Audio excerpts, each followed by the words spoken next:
সবাইকে জয় যিশু।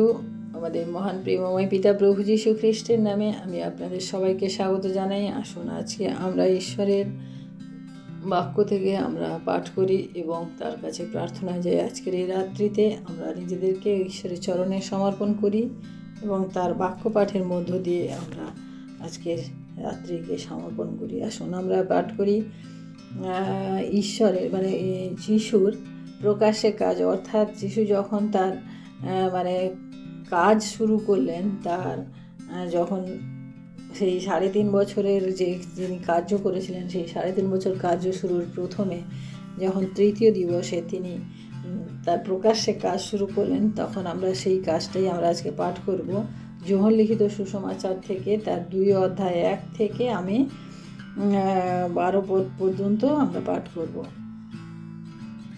আর তৃতীয় দিবসে গালিলের কান্না নগরে এক বিবাহ হইল এবং যিশুর মাতা সেখানে উপস্থিত ছিলেন। আর সেই বিবাহে যিশুর ও তাহার শিষ্যগণেরও নিমন্ত্রণ হইয়াছিল। পরে দ্রাক্ষারসের অকুলান হইলে যিশুর মাতা তাহাকে কহিলেন, উহাদের দ্রাক্ষারস নাই। যিশু তাহাকে কহিলেন, হে নারী, আমার সঙ্গে তোমার কি বিষয় কি? আমার সময় এখনো উপস্থিত হয় নাই। তাহার মাতা পরিচারক দিগকে কহিলেন, ইনি তোমাদিগকে যাহা কিছু বলেন তাহাই করো। সেখানে যিহুদীদের সূচীকরণ রীতি অনুসারে পাথরের 6টা জ্বালা বসানো ছিল। তাহার একটিতে 2-3 মণ করিয়া জল ধরিত। যিশু তাহাদিগকে বলিলেন, ওই সকল জ্বালায় জল পুরো। তাহারা সেগুলি কানায় কানায় পূর্ণ করিল। পরে তিনি তাহাদিগকে কহিলেন, উহা হইতে কিছু তুলিয়া ভোজাধ্যক্ষের নিকটে লইয়া যাও। তাহারা লইয়া গেল। ভোজাধ্যক্ষ যখন সেই জল, যাহা দ্রাক্ষারস হইয়া গিয়াছিল, আস্বাদন করিলেন, আর তাহা কোথা হইতে আসিল তাহা জানিতেন না, কিন্তু যে পরিচারকেরা জল তুলিয়াছিল তাহারা জানিত। তখন ভোজাধ্যক্ষ বরকে ডাকিয়া কহিলেন, সকল লোকেই প্রথমে উত্তম দ্রাক্ষারস পরিবেশন করে এবং যথেষ্ট পান করা হইলে পর তাহা অপেক্ষা কিছু মন্দ পরিবেশন করে। তুমি উত্তম দ্রাক্ষারস এখন পর্যন্ত রাখিয়াছ। এইরূপে যিশু গালিলের কান্নাতে এই প্রথম চিহ্ন কার্য সাধন করিলেন, নিজ মহিমা প্রকাশ করিলেন, আর তাহার শিষ্যরা তাহাতে বিশ্বাস করিলেন। পরে তিনি তাহার মাতা ও ভাতৃগণ ও তাহার শিষ্যগণ কফরনাহুমে নামিয়া গেলেন, আর সেখানে বেশি দিন থাকিলেন না। আমেন। ঈশ্বর তার আপন বাক্যে আমাদের প্রত্যেককে আশীর্বাদ করুন। আমরা এখানে দেখি যে যিশুর প্রকাশ্যে প্রথম কাজ, যে অলৌকিক কাজ, তিনি অনেক অলৌকিক কাজ করেছেন, কিন্তু তার মধ্যে এটি একটি অলৌকিক কাজ যে তিনি গালিলের বিবাহ বাড়িতে তিনি উপস্থিত ছিলেন এবং সেখানে যে দ্রাক্ষারস শেষ হয়ে গেছিল এবং যিহুদীদের রীতি অনুযায়ী যে দ্রাক্ষারস না থাকা একটা বড় অপমানজনক ব্যাপার। এখানে তিনি সেই গৃহস্থের মান সম্মান তিনি কিভাবে রক্ষা করলেন, আমরা এখানে পাঠ করলাম।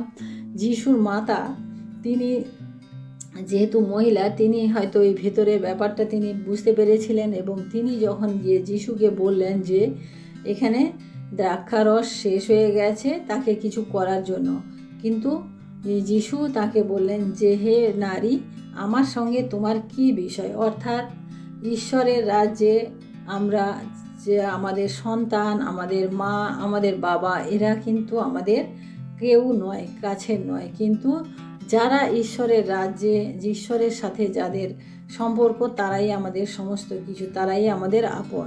অর্থাৎ তিনি তার মাকেও এখানে ওই জাগতিক নিয়মের মধ্যে তার মাকেও তিনি এখানে স্বীকার করেন নাই। তাই তার মাও জানতেন যে যিশু ঈশ্বরের পুত্র। তার কারণ তিনি প্রথমে যিশুকে জন্ম দেওয়ার আগে তিনি যে গাব্রিয়েল দূত দ্বারা যে যে প্রকাশ পেয়েছিলেন, তিনি সেটার থেকে তিনি জানেন যে আমার গর্ভের যে সন্তান, সে হচ্ছে ঈশ্বরের মনোনীত বা ঈশ্বরের দেওয়া সন্তান। তাই তিনি এটা বিশ্বাস করতেন। এবং আমরা দেখি যে ঈশ্বর মানে যিশুর মাতার এত বিশ্বাস ছিল যে এখানে কিছু করলে যিশুই একমাত্র করতে পারবেন। তাই তিনি পরিচারক দিগকে তিনি বললেন যে যিশু যা বলে তোমরা তাই করো। তিনি এখানে এই কথা বলেন। আমরা আর একটা ঘটনা দেখি যে যিশু পরিচারক দিগকেও যেটা বললেন তারাও ঠিক সেইভাবে কথা শুনেছিল। তারা এত বড় বড় জালা যেখানে 2-3 মান করে জল ধরে সেই জালাগুলো 6টা জালা তারা ভর্তি করেছিল। এবং দেখি যে যিশু যখন আবার তাদেরকে বললেন যে তোমরা এখান থেকে কিছুটা তুলে নিয়ে মানে ভোজাধ্যক্ষের নিকটে নিয়ে যাও, সেটাও তারা করেছিল। অর্থাৎ আমরা দেখি যে এখানে বাধ্যতার একটা ব্যাপার রয়েছে। যিশুর মা পরিচারক দিগকে বললেন, তারা সেই কথার বাধ্য হলো এবং যিশু যখন তাদেরকে বললেন তারাও সে কথায় বাধ্য হলো। এবং সবথেকে বড় যে বিষয় হলো যে যিশুর যে এই অলৌকিক কার্যের প্রথম সাক্ষী হলো সেই পরিচারক, মানে যাদেরকে আমরা সচরাচর আমরা মানে খুব নিচু মানের বলে মনে করি এবং যাদেরকে আমরা সমাজে উচ্চ স্থানে যাদেরকে আমরা স্থান দিই না, সেই পরিচারকরা। অর্থাৎ আমাদের স্বর্গরাজ্যে ঈশ্বর যেটা দৃষ্টান্ত এটা বলেছেন, এই দৃষ্টান্ত দ্বারা তিনি বোঝাতে চেয়েছেন যে স্বর্গরাজ্যে তাদেরই স্থান হবে যারা বাধ্য। অর্থাৎ বাধ্যতা আমাদের জীবনে আমাদের ঈশ্বরের রাজ্যের জন্য বহুমূল্য। তাই আমাদের জীবনেও বাধ্যতার প্রয়োজন রয়েছে। এখানে যদি পরিচারকরা বলতে দূর এই জল ঢোকাতে বলছে, কী হবে জল, আমরা এটা করবো না, মানে আর যিশুর মা বলে গেল তার কথাও আমরা কেন শুনতে যাব? এখানে তো সেই গৃহকর্তা তো কিছু বলেনি আমাদের ওকে, এদের কথা বা কেন শুনবো? কিন্তু সেই পরিচারকরা এতটাই বাধ্য ছিল, এতটাই বিশ্বস্ত ছিল যে তারা যেভাবে যিশু বলেছেন, যিশুর মা যেভাবে বলেছেন, তারা কিন্তু ঠিক সেইভাবেই কাজ করেছে। অর্থাৎ বাধ্যতা একটা ঈশ্বরের রাজ্যের জন্য বাধ্যতা হচ্ছে সবথেকে মানে একটা ভালো উপায় যেখানে আমরা ঈশ্বরের রাজ্যে ঈশ্বরের মানে সাক্ষাতে আমরা পৌঁছতে পারি। সেদিন যদি সেই পরিচারকেরা যদি বাধ্য না হতো তাহলে এই অলৌকিক কার্যের সাক্ষী তারা হতে পারতো না, অলৌকিক কার্য তারা দেখে। কিন্তু অন্য কেউ জানে না যে কি করে এই দ্রাক্ষারস এখানে আসলো, কি করে বা কোথা থেকে আসলো, কারণ সেই ঈশ্বরের রাজ্য এত মিষ্ট, এত মধুর, এত সুন্দর যে কেউ কল্পনাও করতে পারবে না। তাই আসুন প্রিয় ভাই বোনেরা, আজকে আমরা বাধ্য হই, আমাদের ঈশ্বরের কাছে আমরা বাধ্যতার জীবনযাপন করি। কারণ অনেক আমরা অবাধ্য হয়েছি, অনেক কথা আমরা করেছি, অনেক জায়গায় আমরা গেছি, অনেক কিছু আমরা দেখেছি, কিন্তু আমরা আজকে আসুন আমরা যিশুর চরণে আমরা বাধ্যতার জীবনযাপন করি, কারণ তিনি যা বলেন আমরা যেন তাই মেনে চলি। আসুন আমরা প্রার্থনায় যাই। Hallelujah, hallelujah, hallelujah. মহান প্রেমময় পিতা, তোমার মহানামে ধন্যবাদ প্রশংসা করি প্রভু। আজকের এই রাত্রিতে প্রভু আরেকটিবার সুযোগ করে দিলে প্রভু, তোমার এই বাক্য আলাপের মধ্য দিয়ে এবং তোমার প্রার্থনা নিবেদনের মধ্য দিয়ে প্রভু গো, আজকে আমাদের এই প্রার্থনা তুমি শ্রবণ করো এবং গ্রাহ্য করো এবং তোমার সন্তানদেরকে প্রভু তুমি সেই রূপ তুমি তাদেরকে আশীর্বাদও করো প্রভু। ধন্যবাদ করি প্রভু আজকের এই সুন্দর বাক্য প্রভু, যে বাক্যের মধ্য দিয়ে প্রভু আমরা একটা বিষয় আমরা দেখেছি প্রভু, যে বাধ্যতা আমাদের জীবনের প্রয়োজন রয়েছে প্রভু।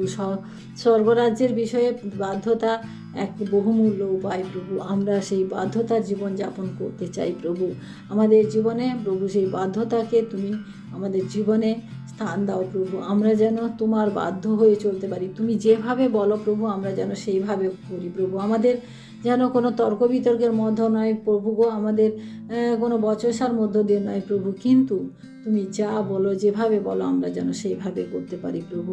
তোমার যে ইচ্ছা প্রভু তা যেন আমরা সিদ্ধ করতে পারি প্রভু, কারণ তোমার বাক্যের সাথে আমরা যতটা বেশি রিলেটেড থাকবো, যতটা বেশি কাছাকাছি থাকবো প্রভু, আমরা ততটাই বাধ্য হতে পারবো প্রভু।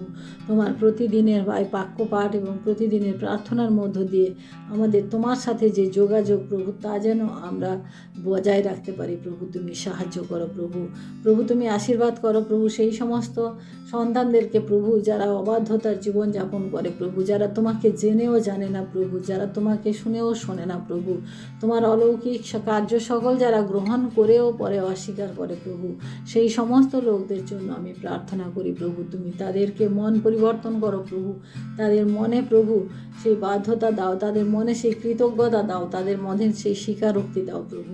ধন্যবাদ করি প্রভু আজকের এই সুন্দর সময় প্রভু, আজকের এই রাত্রিতে প্রভু আরেকটি বার প্রভু আমি নিজেকে তোমার চরণে সমর্পণ করি প্রভু। তুমি আমাদের পরিবারগুলিকে তুমি রক্ষা করো প্রভু, এবং সর্বোপরি প্রভু তোমার ইচ্ছাই পালন হোক আমাদের জীবনে প্রভু, আমাদের কোনো নিজস্ব ইচ্ছা কোনো না থাকুক প্রভু। তাই ধন্যবাদ, মহিমা, গৌরব, প্রশংসা প্রভু আমি তোমাকে দিই প্রভু। ধন্যবাদ করি প্রভু, তুমি আমার প্রার্থনা শ্রবণ করেছ এবং গ্রাহ্য করেছ, আমি বিশ্বাস করি প্রভু।